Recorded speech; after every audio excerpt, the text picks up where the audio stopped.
Hey everyone, it's Amy here again with You Got It, another aha moment.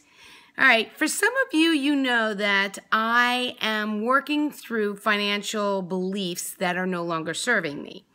And in my effort to do that, I need to come to the realization that there is and always will be plenty of money. And when we start to worry about money, we start putting barriers up in not receiving it. This is what I have been learning. So ladies, if any of you have financial concerns or worries of shortage of money, this was a little bit of an aha moment. Not huge, but just a little bit of an aha moment.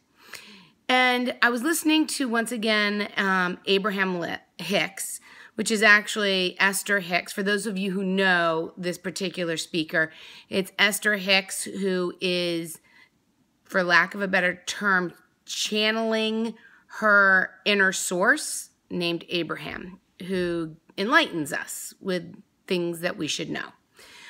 So whether you believe it or not, this is actually what they said, and kind of gave me something to think about. And hopefully it'll give you something to think about as well. And it is this: we never worry that there is a shortage of air. We don't go outside and go, or, trying to consume as much air as we possibly can, or inhale and hold it because we don't want to let it go because we're afraid there's not going to be another breath of air to be there when we need it. And the same can be related to money.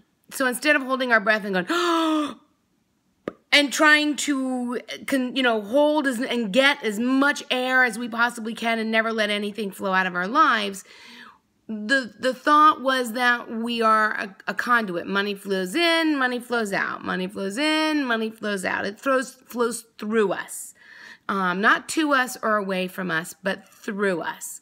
And this was an interesting concept to me, because I had not really thought about it like that. And I took some notes because I always forget exactly what they said. So I told you about there's no shortage. It's kind of like air. And that we don't, have to worry about our next breath, just like we don't really need to worry about our next dollar. And when we worry, we put up resistance to actually receiving it.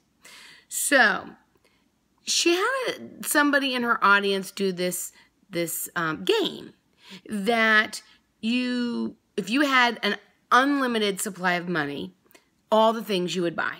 All the things you would pay for, all the things you could do. And this individual stood up, and she was basically saying, I'm out of things to pay for. I'm out of things to buy.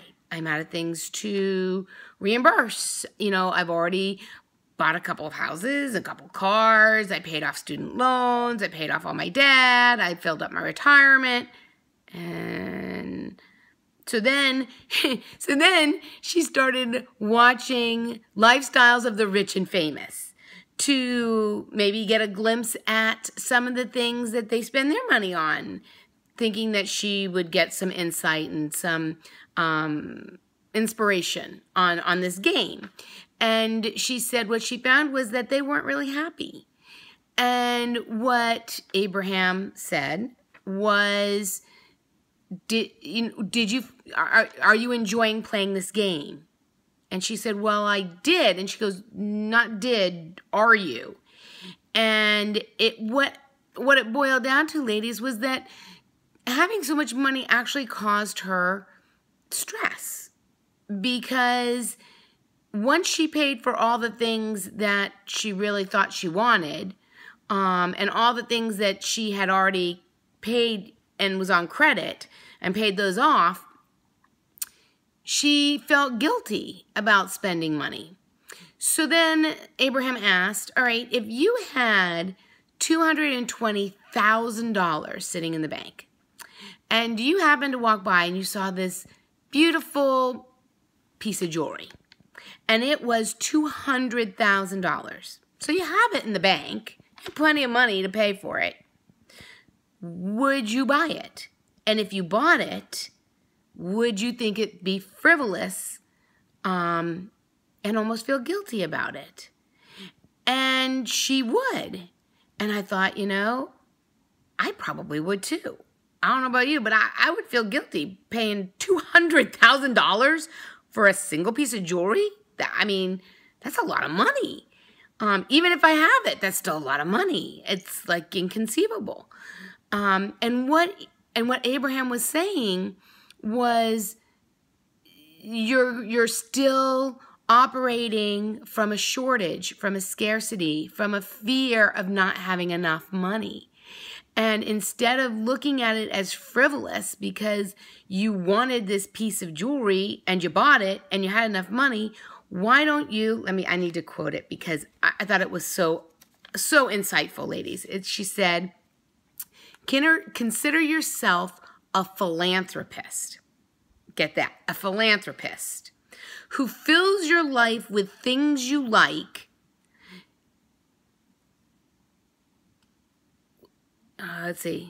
Who fills your life with the things you like in the uplifting of others from whom you buy it.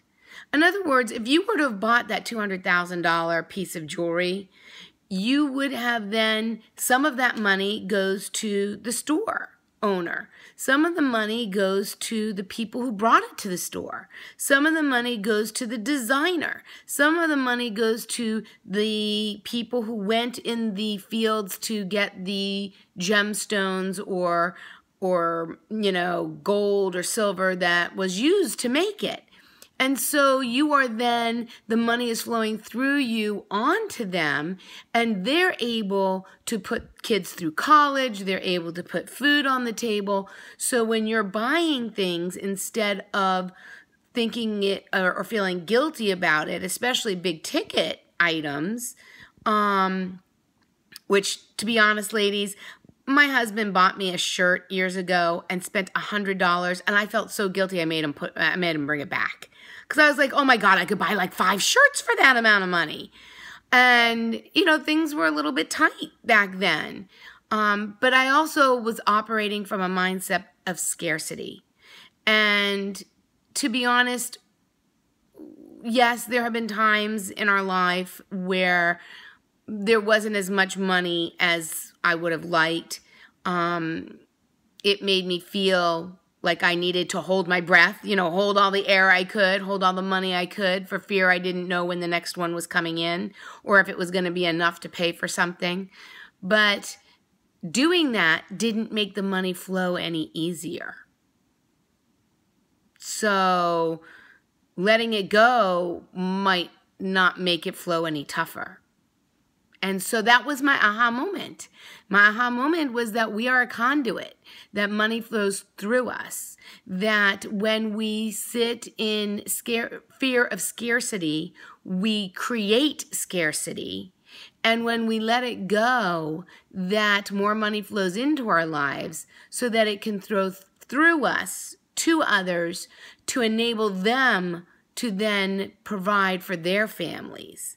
So it is something to kind of wrap your head around and kind of think about.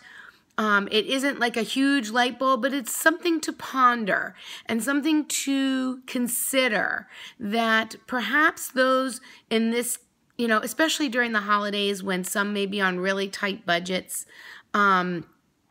fearful that another dollar is not going to come and replace the one that you just spent on a gift for somebody, fearing it isn't going to make it appear. Just like accepting it, doesn't make it vanish. It might make it appear. I don't know. Let's try that. Let's do that together. Let's let go of the fear that if we spend our money, that we won't have any more coming in, and see what happens. Let's just see if we give it up to the universe, if it just flows freely in and through us, like they said. I guess it doesn't hurt to try for a little while. Anyway, that was my aha moment. Let me know what you think. Is this something that you struggle with? And is this something that might be a little bit insightful for you? Especially at this time of year when we seem to be spending so much money. And don't forget, spend some on yourself, because you know what? You're worth it. You deserve it. We'll talk to you soon. Hope you're having a what is it? A terrific Tuesday. Forgot it was Tuesday. A terrific Tuesday, and I'll talk to you soon. Bye.